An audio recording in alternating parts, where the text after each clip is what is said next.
بسم اللہ الرحمن الرحیم۔ السلام علیکم دوستو، آج ہے 1 ستمبر 2025، اسلام آباد ٹماٹر منڈی۔ تو جی میرے پیارے بھائیوں، اس وقت جو پوزیشن چل رہا ہے آپ کو پتہ ہے، چونکہ افغانستان کے ٹماٹر کافی کم آ رہے ہیں، جس کی وجہ سے ریٹ کافی زیادہ ہیں۔ سوات کے سیزن ہمارا بھی شروع ہو چکا ہے جی۔ بلوچستان کے ٹماٹر یہاں تک نہیں آتے، وہ تو اپنے بلوچستان کے کچھ علاقوں اور کراچی کا ڈیمانڈ پورا کر رہے ہیں، اور یہاں سے بھی وہاں پر جاتے ہیں جی، کراچی یعنی افغانستان کے ٹماٹر۔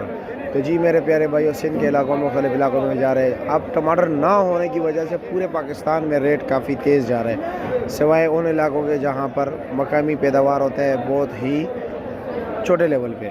رات کو اگر ہم آپ کو ٹماٹر کے حوالے سے بات کریں جی، تو ٹماٹر مختلف ریٹ چل رہے ہیں۔ اس میں لیگ ٹماٹر بھی آ رہے ہیں، پانی والا، بالکل جی، یعنی کہ کچھ ایسے ٹوکری آ رہے ہیں جس میں صرف 5 کلو بھی نکلتے ہیں، کچھ ایسی ٹوکری جس میں 10 کلو بھی نکل آتا ہے، کچھ ایسی ٹوکری آ رہا ہے جس میں 15 کلو نکل آتا ہے، اور ٹوٹل اس کا وزن ہوتا ہے 19 کلو۔ سوات والے ٹماٹر کا وزن جو ہے وہ ہے جی تقریباً 14-15 کلو۔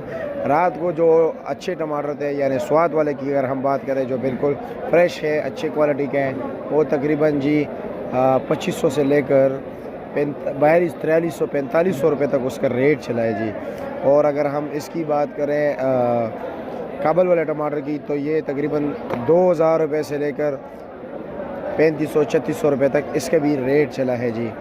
اس وقت اگر ہم 5 کلو کی بات کریں تو اس وقت مختلف ریٹ چل رہا ہے۔ 5 کلو 1000 روپے سے لے کر 1200-1250 روپے تک 5 کلو اس وقت ریٹ چلا ہے۔ ایک کدو کا کیس میں 1300 روپے کا بھی 5 کلو ہے، یعنی کہ مال بالکل بے قابو ہو چکا ہے جی۔ 200، 220، 250، 260 روپے کلو تک ٹماٹر اس وقت منڈی میں ہول سیل